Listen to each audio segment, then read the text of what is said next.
Great. Well, welcome to our talk, which is called Deep Learning at Scale with Spark and Determined.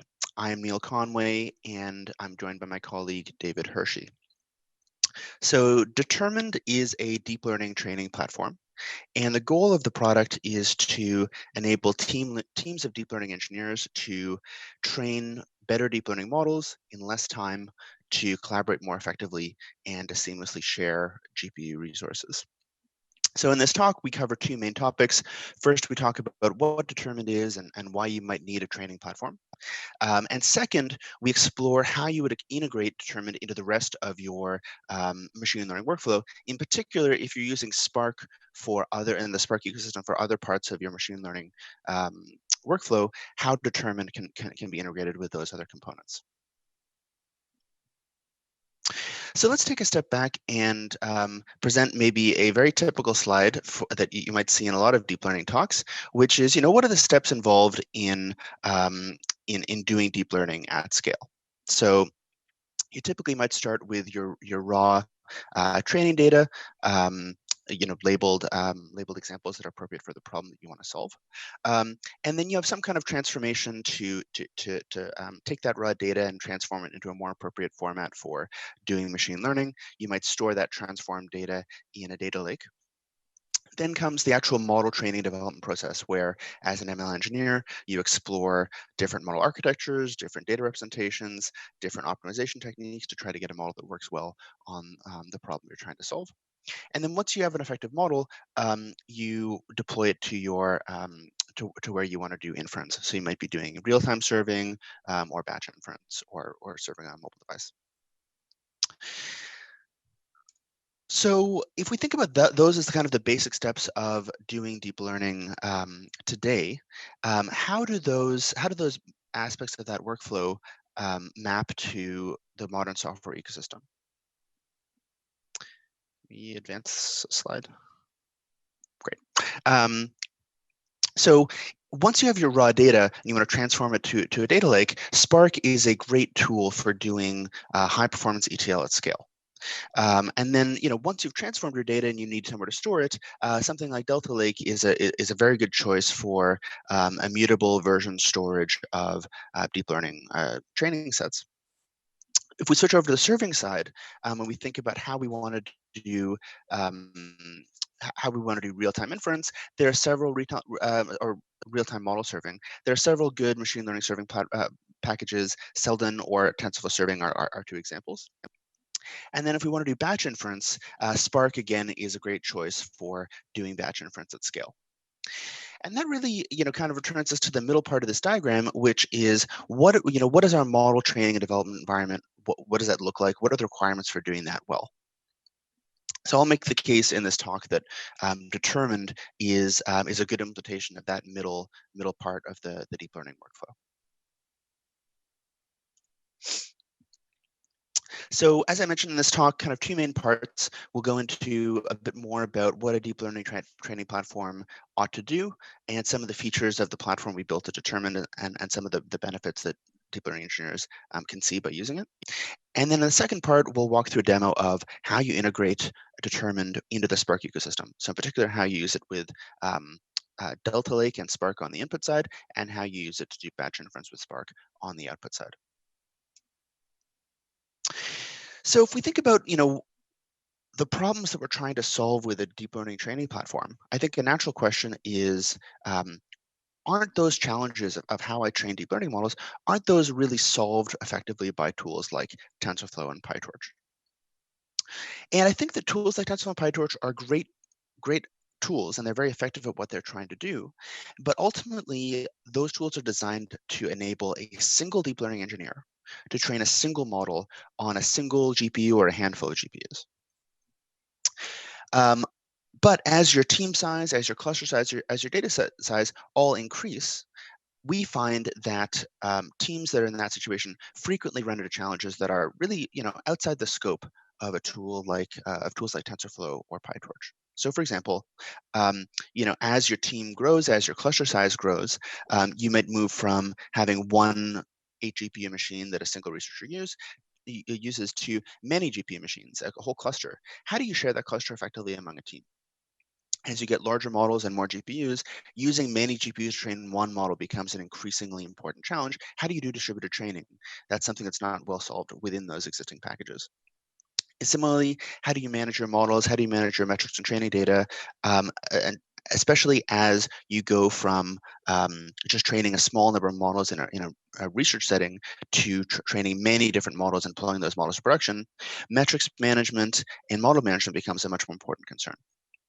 Similarly, tasks that you might do manually, like hyperparameter search at small scale, suddenly become increasingly painful if you're training many different models, it becomes increasingly important to automate those tasks with integrated support for hyperparameter search in an efficient way. So in our view, there's really cause to have a training platform as a kind of piece that sits between your application frameworks, tools like TensorFlow, PyTorch, and Keras, and the hardware that you're doing training on. So that it might either be an on-premise GPU cluster or a cloud environment with cloud-hosted GPUs on, cloud providers like AWS, GCP, or Azure. And again, the goal of that training platform is to work with your existing data. So Determine supports data in a wide variety of formats, and to enable models trained within the platform to be exported to the environment where you want to use them to do inference. But really what it's doing internally is allowing the deep learning engineers on that team to work together more effectively, to train models more quickly, to collaborate, and to spend their time really doing deep learning and kind of training better models, and spend less time on DevOps or on writing boilerplate code for common tasks like fault tolerance or distributed training. So, just a little bit more detail into the kind of functional areas within the architecture of the system. You can think of Determined as essentially um, a kind of integrated system that combines job scheduling and GPU management, distributed training, hyperparameter tuning, and experiment tracking, along with visualization, all into kind of an integrated package. And the idea is to enable to design each of those tools in a way where they work together smoothly. So that as a deep learning engineer, you can get access to best of breed functionality in these areas, and really get to spend more of your time on the problems that you care about, deep learning, and less time kind of pulling different packages together to form your own ML platform. So if that's roughly what the architecture of the system looks like, what benefits do you see as a user? So I want to talk about kind of three key areas where we think that Determined is able to enable deep learning teams to be more productive than they otherwise would be. So when it comes to hyperparameter optimization, that's something that is kind of built deeply into the platform. So when we initially built Determined, we started immediately by thinking about when you want to do hyperparameter search, what's the right system support for that? What's the right GPU scheduler support for that? What should fault tolerance and metrics management look like if hyperparameter search is going to be key capability? One of my co-founders at Determined is Amit Tawalkar, who's a professor at Carnegie Mellon, and his research group have invented a number of methods for very efficient hyperparameter search algorithms. And Hyperband is probably the best known of those. And those methods are directly integrated into the product. And what we found is that using really intelligent search methods and then designing a system around them leads to very efficient hyperparameter search. So in our experience, we can find high quality models up to 100 times faster than standard methods like random search, and up to 10 times faster than research methods based on Bayesian optimization. Second key capability is distributed training. So in Determined, you configure distributed training, or configure the number of GPUs you want to use to train a model just by changing a configuration setting. You just tell the system, I want to train this model with 1, 16, or 64 GPUs, and Determined takes care of scheduling that task on the cluster, orchestrating the distributed training operation, actually doing the gradient updates, and so on, ensuring that this whole process is fault tolerant. As a user, you don't need to think about any of those manual operations. So I think that has two benefits. First, distributed training becomes a tool that you can use much more easily, rather than setting up a tool like Horovod by hand every time you want to use it.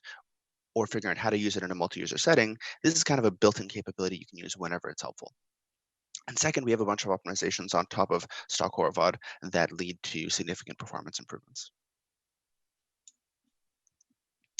Laskey Capability are basically a collection of tools that we provide for deep learning engineers that allow them to focus on doing deep learning rather than managing infrastructure or writing boilerplate code. So some of those things are, every workload within our system is automatically fault tolerant. So as you're running these workloads that might take days or weeks to run, we take care of checkpointing models, and periodically, if any failures occur, we restore the state of the model and resume training from the most recent checkpoint. We have built-in experiment tracking and visualization. We have a job scheduler that fair shares the cluster so that multiple users can very easily share a GPU cluster and make progress at the same time. And we really simplify GPU management both on-premise and in the cloud, where we can provision GPU instances for you automatically. So that was a kind of a quick overview of what Determined is, what a deep learning training platform is, and some of the key capabilities of the system. Now I'll turn things over to my colleague David, who will give you a demo of how to use Determined with the Spark ecosystem. Thanks, Neil. I'm excited to go through this demo. It's really showing how Determined could fit into an end-to-end ecosystem for machine learning. And what I mean by that is being able to build sort of reproducible pipelines where everything from what data you used, what model you used, and how you trained that model, how you did inference, that's all easily reproducible, trackable, and really seamless.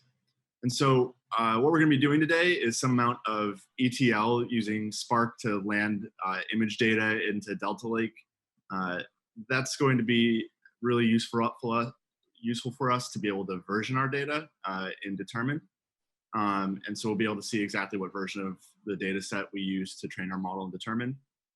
We're going to focus a lot on Determined and how we can use it to scale our experiments beyond, as Neil said, sort of the single GPU, single researcher scheme to working with a team on a whole GPU cluster and the really cool things you can do when you have a cluster for deep learning.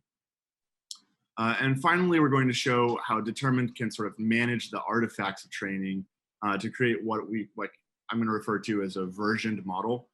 And you can then use that versioned model to export it and do inference, in this case, in batch using the Spark ecosystem again.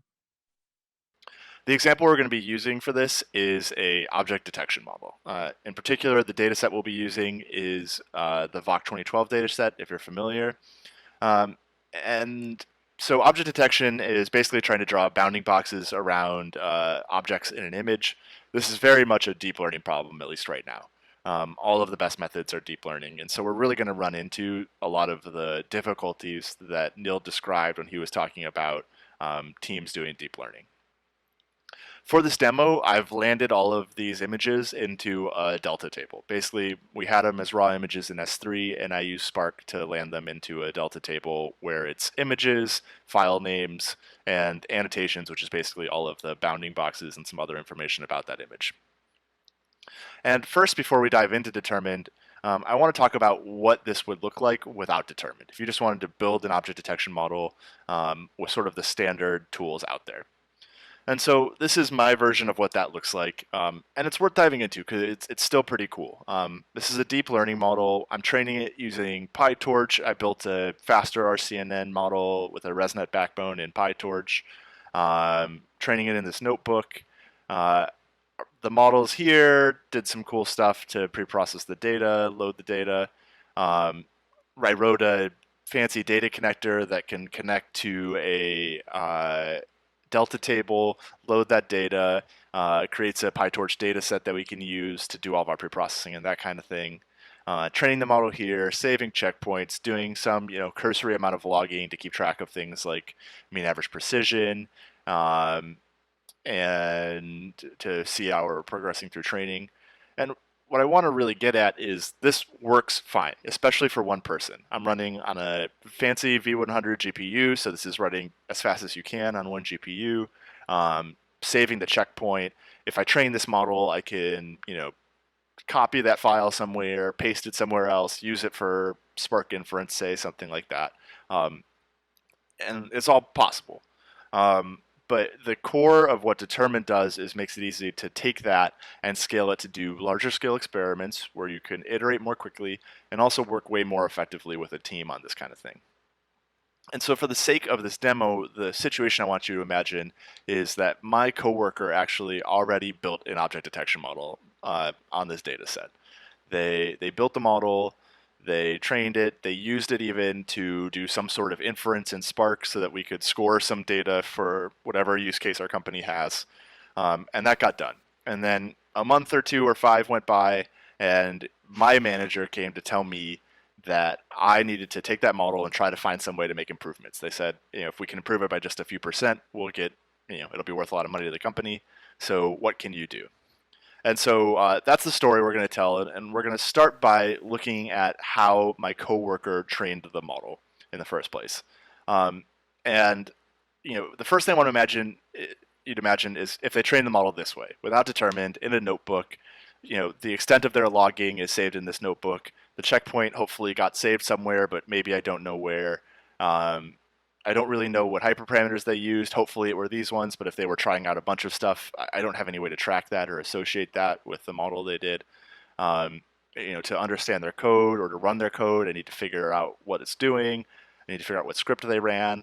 I need to figure out what environment they constructed to run it. It's really, really a nightmare, and this comes up a lot at a lot of companies to try to run this kind of code without the right tools. Now, luckily at my company, my coworker that already trained this model used determined to train the model. So what that means is they wrote all that same model code, but instead of coding up some experiment, they basically described to determine an experiment to run with this config file that I'm showing you right here. So it's worth diving into this config file to see what they were doing. The first thing we'll see is they were loading data, and this is cool. They were using a connector to Delta Lake to load a version of data for both training and validation, so they loaded their version 0 of the data. They're doing a really cool hyperparameter search, the one that Neil described to you in our overview, that's searching over, simple in this case, but learning rate and momentum, 2 really popular hyperparameters. And so they're going to be doing a search over those to find a good configuration. They're doing this with the adaptive search algorithm that Determined has. This is based on the popular hyperband algorithm. It's actually an algorithm that one of our co-founders invented at Determined. And this hyperband algorithm is a state-of-the-art hyperparameter tuning algorithm. It uses principled early stopping, which means it tries a whole bunch of hyperparameter configurations all at the same time.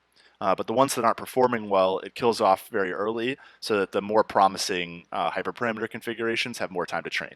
We'll dive into this experiment to see how that actually looks, but leave it to be said now that it's a really sophisticated hyperparameter search. So just because our coworker sent us this file, they wouldn't even need to, but just from this file, we can see exactly what they did. They trained the model on some version of the data. They did a sweet hyperparameter search. And let's flick over to Determined to figure out exactly what that ended up looking like. So this is that experiment in Determined. And what you'll see is the first thing you'll notice is the performance of the experiment. This is the evaluation metric they tracked over time throughout that experiment. So mean average precision is this metric. It's very commonly used to evaluate the accuracy of object detection models. And you'll notice they got a MAP of about 0.52, which, to just take an aside, I want to point out, for science, I actually ran this with the recommended hyperparameters for faster RCNN, the recommended values of learning rate and momentum that the authors of the paper suggested. And I actually only got 0.45 mean average precision. And so just right out of the bat, by using Determined, our coworker was able to build a model that was way better than they would have gotten if they had just sort of used the stock option. So hyperparameter search already got us a long way to a really high-performing model when my coworker trained this model, say, a month ago. Now, coming back to myself, and now this is a really helpful view for me to understand exactly what happened. First off, I can look and see exactly what configuration they used. You'll notice this one-to-one mirrors the one that we were looking at in this notebook. So no questions about how they trained this model. We know exactly the configuration they used here associated with this experiment page. Further, we can actually download the code they used to train that model, so I can get an exact copy when they ran this model of the code that was used. And so there's no question marks of what version, what code was used, what configuration was used. I should be able to take those things and recreate this experiment right away if that's what I wanted to do. So I can also click into any one of these. So these are all the configurations that hyperparameter search tried. You'll notice that many of them only ran for like 3 training steps, the ones that weren't doing very well, but the more successful ones ran for the full duration of training. If I click in, I can see exactly what hyperparameters were used, like the learning rate and momentum that resulted in this much better configuration. I can click into these checkpoints and see exactly where those checkpoints are being stored in case I need to grab that to go retrain a model or fine-tune a model or do inference. There's no questions about where on this file system I saved this checkpoint. If I go back here, so now's where I get to start sort of critically doing my job. I was asked to say, how can I improve this model? So my first instinct is to hope that they provided me some good logs that help me really get some more insight into how this model is performing. And so what I'm going to do is open up a TensorBoard. We in Determine directly support TensorBoards. So if you do any extra logs or add any logs in your model, we make it so it's easy to open up a TensorBoard and check this out. And lucky me, it looks like my coworker happens to have made there be per class validation metrics. So I can actually look at how accurate the model is on each of the classes and hopefully use that to try to diagnose some of the issues with the model. And flicking through this, the one that really sticks out to me is this dog class. You'll notice that the accuracy on the dog class is ranging somewhere, depending on the model, between like 0.35 and 0.45 mean average precision. And that's not great, especially for a class like dog, where I'd expect there to be, there are millions of pictures of dogs on the internet. I'd expect there to be lots of labeled examples of dogs. I'd expect that we could build a model that did better than this level of accuracy on dog. And so here's my aha. Something seems wrong with our ability to detect dogs. Let's try to figure out what's going on. So flipping back to this notebook, I can go in and visualize this data set and try to get a good sense of why this is happening. And when you look at the number of examples of each class we had in that V0 of the data set, you'll notice we only had like 50 images of dogs. And that's compared to thousands of images of people and hundreds of images of cats. There's our probable reason for why we weren't doing very well in the dog class. So most of the time, the best answer to not having enough data is to go get more data. So I'll turn around, go to my data team, ask for more labeled images of dogs. Hopefully I have a good team that will help me out here. And then say they come back and provide me with this new data set, new version of the data set. And look at that, we've got 500 dogs now. This is where the Delta connection really becomes useful. We're able to, we got those new images. I can run all of that same ETL code to land them into that Delta table. But now I have a very clear second version of that data set. And hopefully I can really easily use that in Determine to kick off a new experiment, but with all this sweet new data that I've got.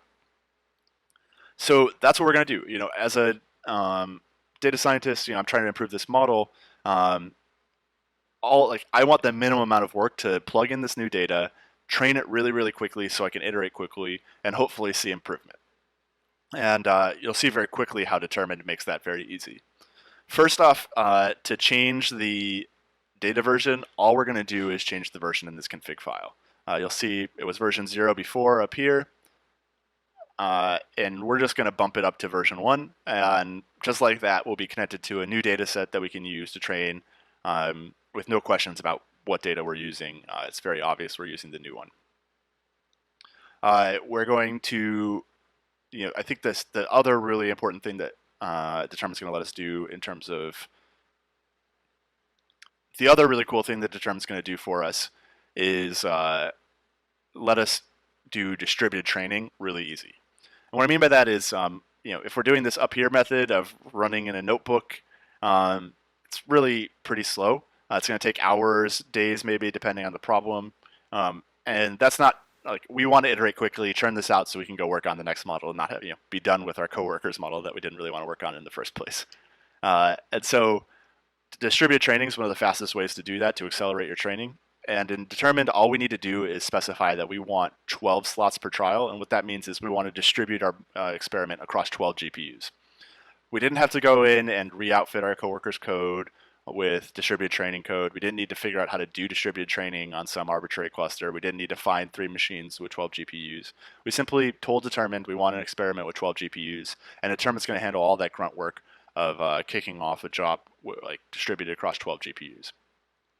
So to summarize, we're going to use a new version of the data.